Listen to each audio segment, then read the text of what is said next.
some of the bigger tech companies I would talk to, they want to really put you in that bucket. Like, do you do research or do you do design? I'm like, wait, but I do both. So having to actually parse that and find an organization that wanted all of me, they didn't want me to just stop at I write research decks.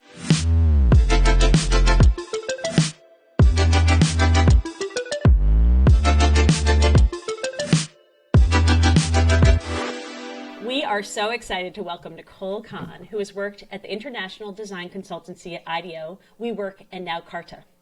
Her creative superpowers are design research and storytelling, and I've always admired her ability to lead others in creative practice. We're so happy to have you here, Nicole. Thanks. I'm thrilled to be here. We're going to jump right into it. So this question is about the start of your career. So wanting to know, how did you get your start in technology design, and what was your, oh, I'm a designer moment, or, oh, I should be in tech moment, if you had a moment? I was a chemical engineering major undergrad. I went to Brown, and my friends would tease me because every semester, I had to take 4 classes. 3 of them were for my major, and 1 was for fun. And my engineering friends were like, "What are you taking?" I'm like, "Oh, I'm taking art of the short essay and printmaking. It's the best class ever." And they're like, "Nicole, you say that about every class that's not related to engineering."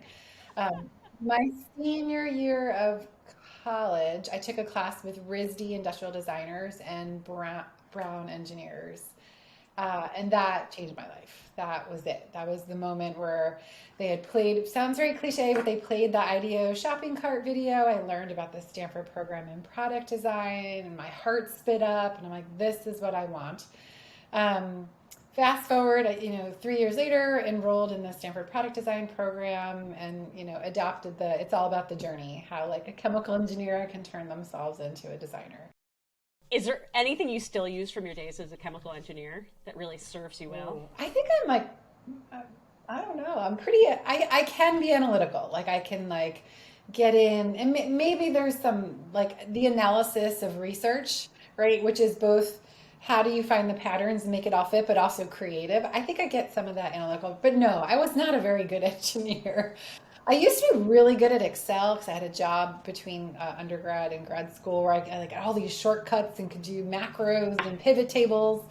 So I feel like every once in a while I have like little trigger fingers. I'm like, I should be able to do this, but I don't think technology has kept up with me, or I haven't kept up with technology actually. I like that technology has not kept up with you. I like that framing. That's better.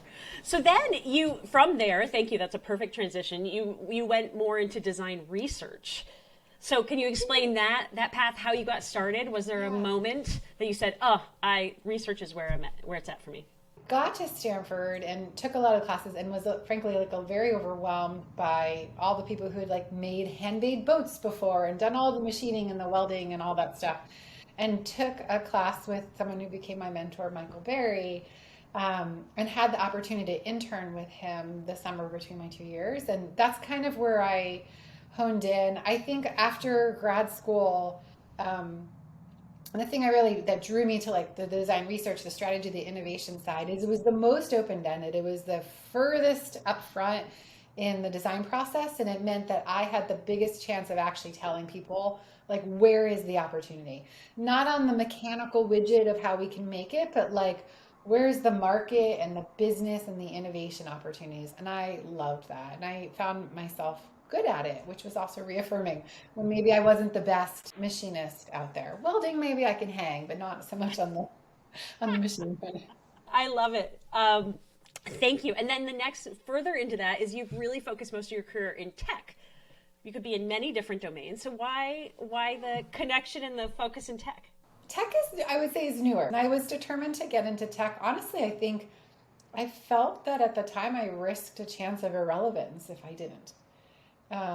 That's one of the reasons why I wanted to leave IDEO for a number of reasons, but I was really hungry to get into tech. And that was not actually an easy transition.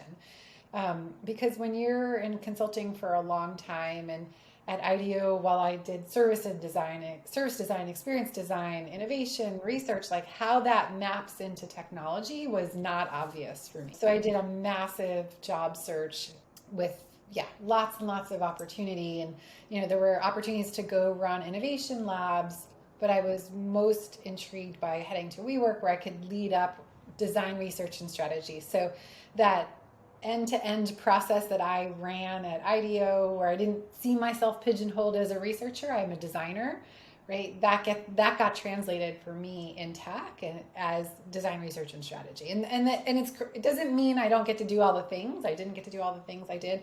It's just like I had to map that. That was not obvious. Bigger tech companies I would talk to, they want to really put you in that bucket. Like, do you do research or do you do design? I'm like, wait, but I do both. So having to actually parse that and find an organization that wanted all of me, they didn't want me to just stop at I write research decks, because I believe like really good research and experience design, you need to get from insights, actionable insights, into maps, into opportunity areas, into vision. Like that is the flavor of research and design. So yeah, that was kind of how I landed at WeWork. I had other job offers, and WeWork was the most exciting, and I got more than I could bargain for, I think, on the excitement front with what I lived through at WeWork. You lived through a very interesting time.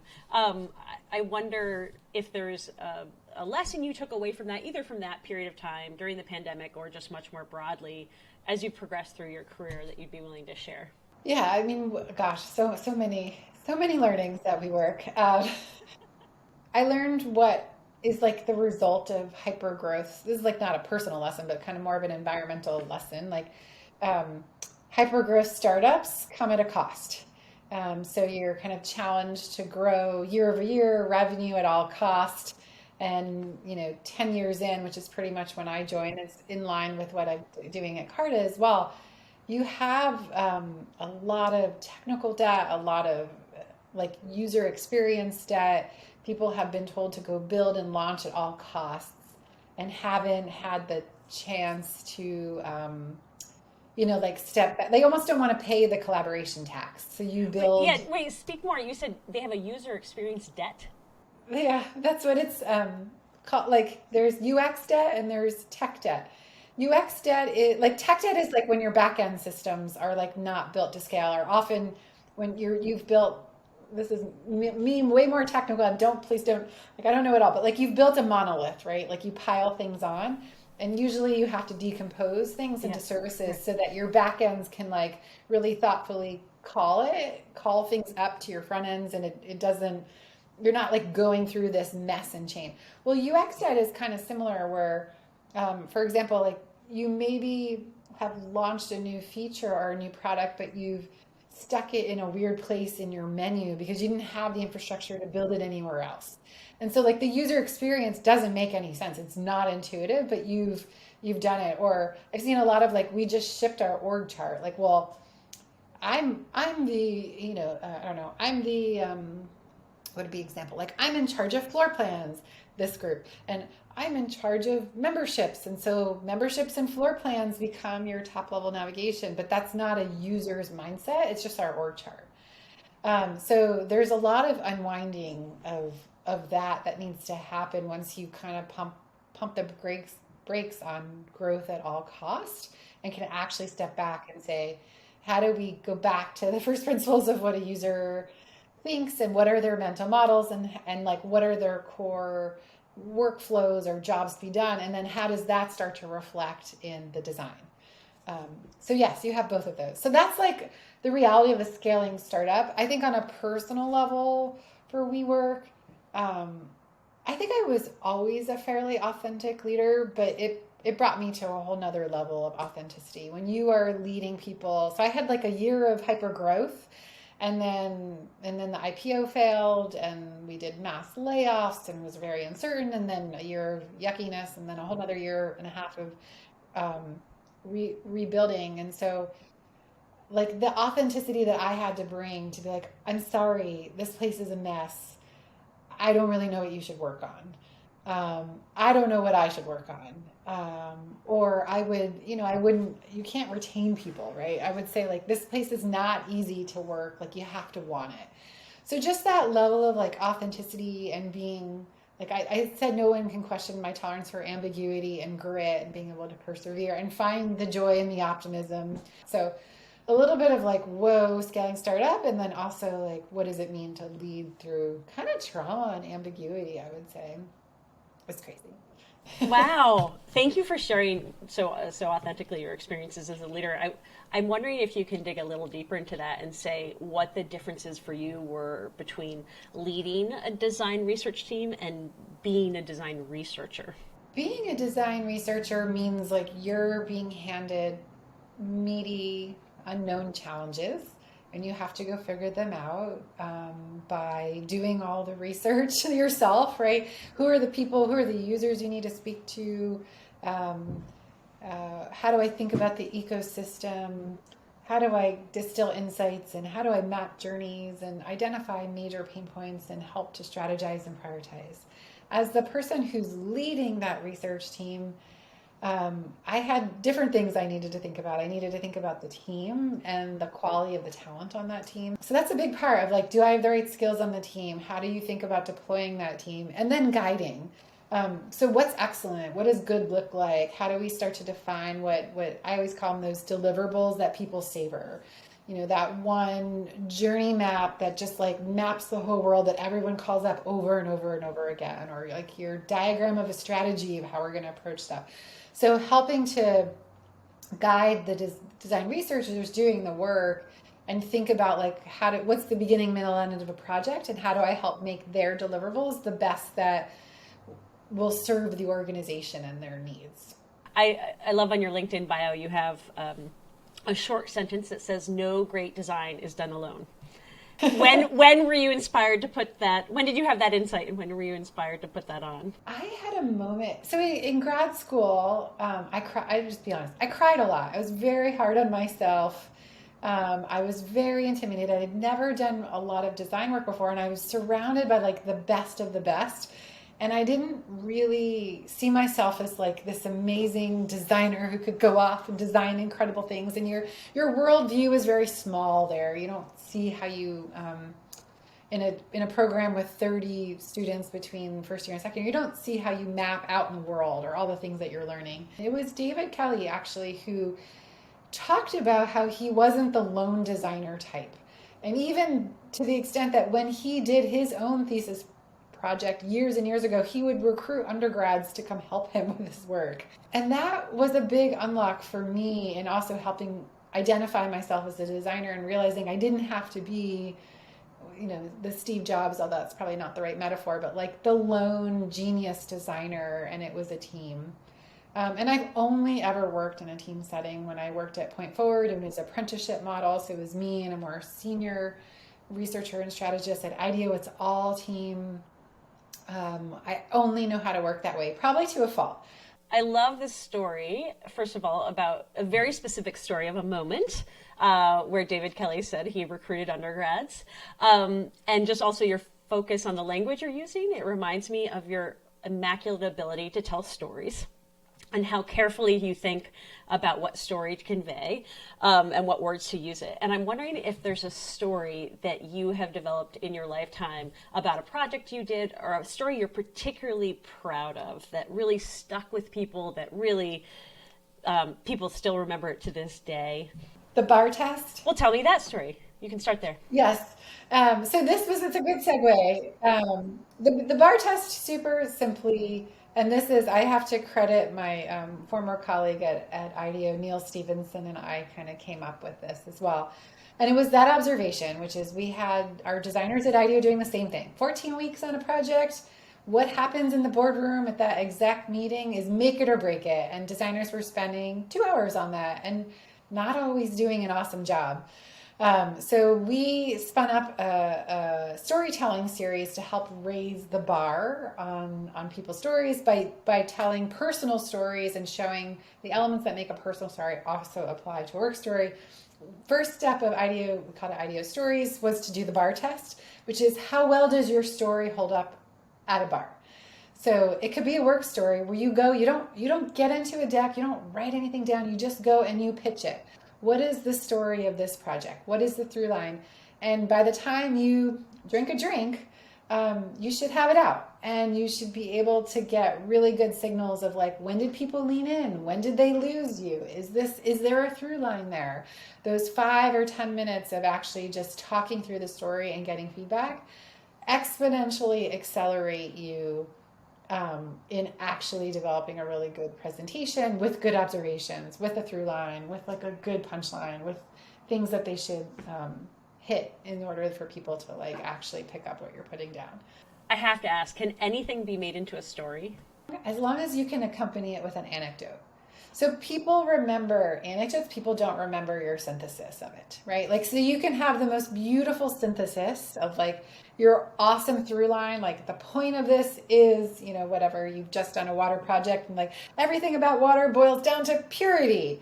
I'm making that up. If you don't have good stories about impure water or when people found purity, like it doesn't matter, no one will care. So like I think you can make anything into a story as long as you can put the substance and the feelings around it. But it's funny, I'm about to say it, but I'm no expert. I know. Stop it. I know. You are an expert in storytelling, I am. design research, and many other things. I So, really like words too. I think people they discount how powerful choosing the right words really are when you're making a point, and like the art of persuasion and poignancy. It really helps. It's fun. do you see it as a design Oh, for challenge? sure. Absolutely. Like, especially, I'm super picky about anyone who's reported into me and I've guided their work. I'm very picky about final presentations and the words that go in there. I'm like, is this throwaway? Are people going to remember this? Like, this isn't pithy enough. Um, yeah,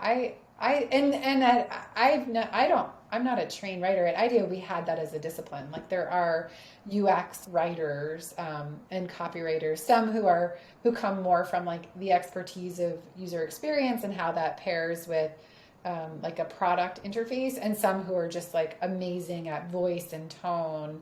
And for them, like it's still work for me to write. For them, it's not. It's like so fluent. Yeah, it's an amazing discipline. I love working with writers. Okay, two final questions and we'll wrap up here. What's something you still want to learn about, do in your professional life?